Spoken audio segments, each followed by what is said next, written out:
Mass Effect episode do you think is better, Mass Effect 1 or Mass Effect 2, and why? I answered this already in a video that I just previously made.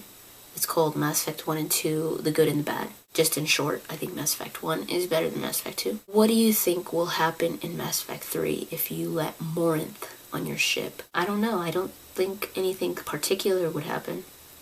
It would just be, having Morinth instead of Samara. I've never had Morinth in my party, by the way. In none of my playthroughs, I've never recruited Morinth. So I don't know too much about Morinth.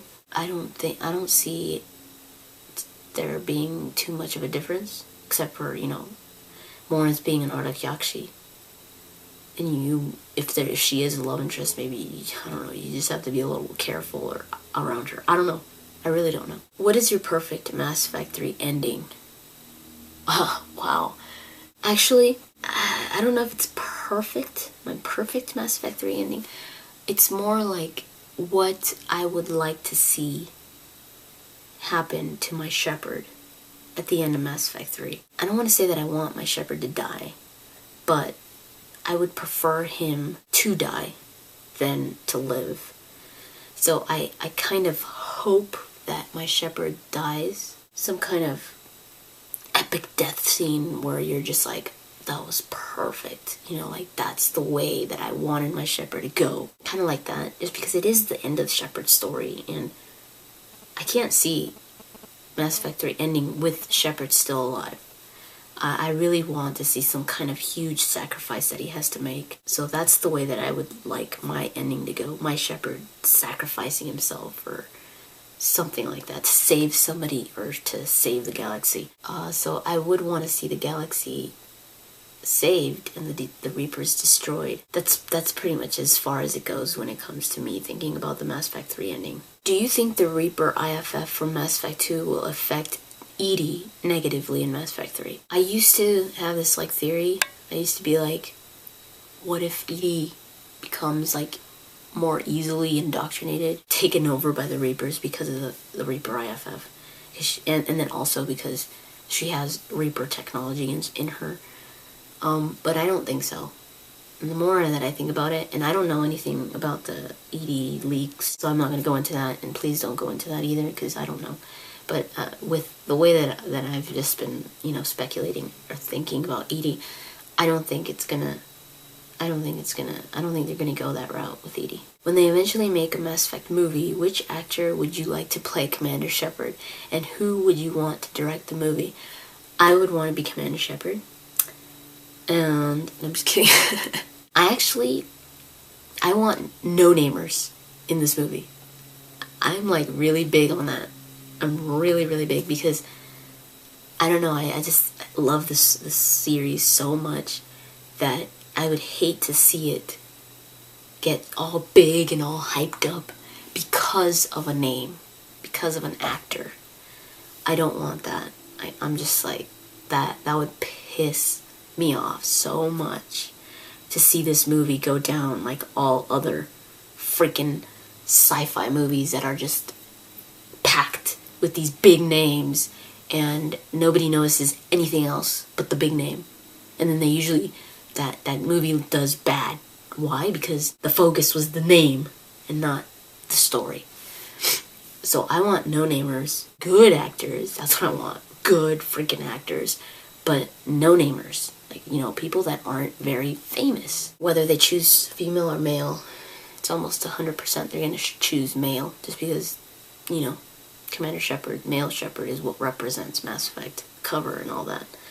The trailers and everything. And who would you want to direct a movie? I'm not too big on directors. I don't know too many directors. I really like Nolan. Christopher Nolan. He directed Batman, Inception, those movies. I'd love to see him make a Mass Effect movie. I don't know how if he would do a good job, especially with his style of movies. But everything Nolan touches is freaking amazing, in my opinion. So I'd love to see Nolan make a Mass Effect movie. I would freaking die. I really like Guy Ritchie, but of course I don't think that would fit for Mass Effect. Wes Anderson, but wouldn't fit for Mass Effect. Steven Spielberg is cool, and this is kind of his thing right here, but Steven Spielberg has kind of lost it. I would like to see Nolan direct this film. Christopher Nolan. Everything he does is huge. Like, it becomes this big freaking movie that's just like... And Nolan really focuses on the story and not so much on the superficial. So I would love to see Christopher Nolan direct Mass Effect. You should do a what's in your purse video. Okay, this is my purse. My mom made me this purse, by the way, because I am a huge Gone with the Wind nut. Someone at GameStop, actually, I pulled out I was like, I took this out, and he goes, the guy, the cashier, and he looks at it, and I was like, what the hell, yo, what's up? And he goes, oh, I thought that was Twilight. I just spit all over you guys. Oh, I thought that was Twilight. And I was like, I wanted to grab him and just go like, whoosh, whoosh. I was like, dude, please. This is not Twilight. This is Gone with the Wind. Get it right. My mom made this for me, so Gone with the Wind is like my favorite movie ever. Got tissue because I'm still like super congested. A lollipop. I love my candy. Markers. A chapstick. Matching wallet. Gum. I always have extra Splenda in my purse because I prefer Splenda.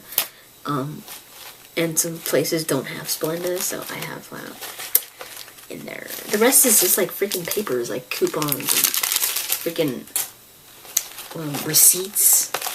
This little freaking wipey for hands. I don't have anything in my purse, actually. I mean, something I have to put in the mail. Yeah, it's just like all this, like $3. Yeah, it's just papers. Like, seriously, I'm not even like holding back on you guys. It's just like a bunch of damn papers. Like, receipts. I don't have anything in here. I'm telling you, I'm stupid. Change. That's it. I will sometimes carry my camera. I carry my book almost always in this bag. Because it doesn't fit. I have a, bigger book, so I carry it in here. My mom made this bag too. Yeah. So yeah. Put all my stupid crap back in there. Your opinions on the Mass Effect 3 and Kingdoms of Amalur cross promotions. I think they're pretty cool. I like the armors. The Mass Effect 3 armor that you get from Kingdoms of Amalur just makes you look like some medieval crazy fool. I think that's cool. I never really mind as long as I get freaking stuff. What do you think the consequences for saving the collector base might be in Mass Effect 3? Someone was mentioning this the other day. They were like, oh my god, but it seemed like a spoiler, like it felt like a spoiler, and I just didn't read it. Actually, Casey Hudson kind of said something yesterday.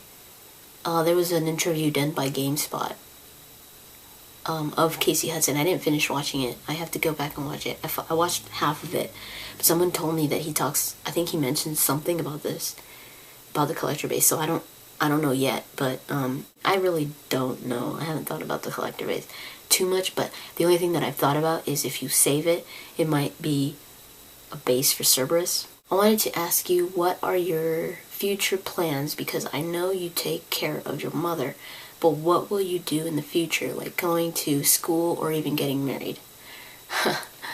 My future plans, I only have like goals. I don't know when I'm gonna achieve them. I don't have like time frames, but I have goals that I would love to achieve. I've always wanted to be a teacher, like a professor in a university, an English professor, because writing and reading and literature is my passion. I love anything to do with the English language and literature and all that.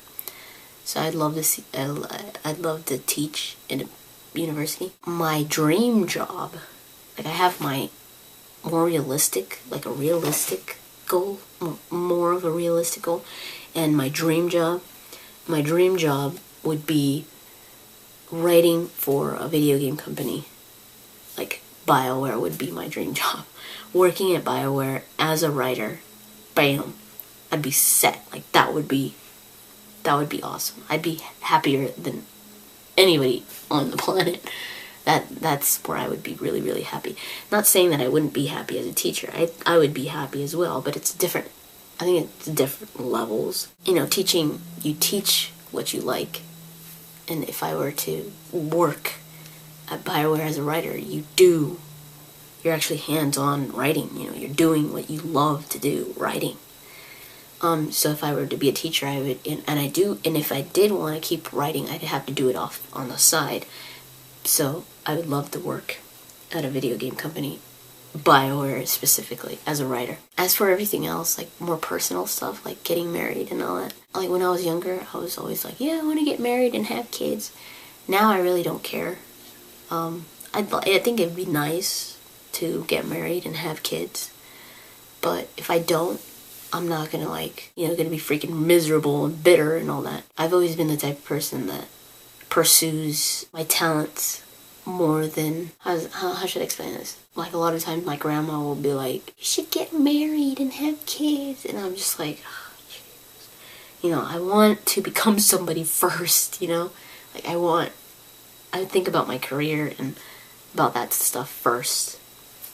I want to get established in that first, and then think about everything else, or just let it come as it comes. You know, if that comes along in my life, then I'm not gonna prevent it or anything, but that's kind of how I see the future. I see myself getting established in my career first, and then whatever comes and everything else, then that'd be nice.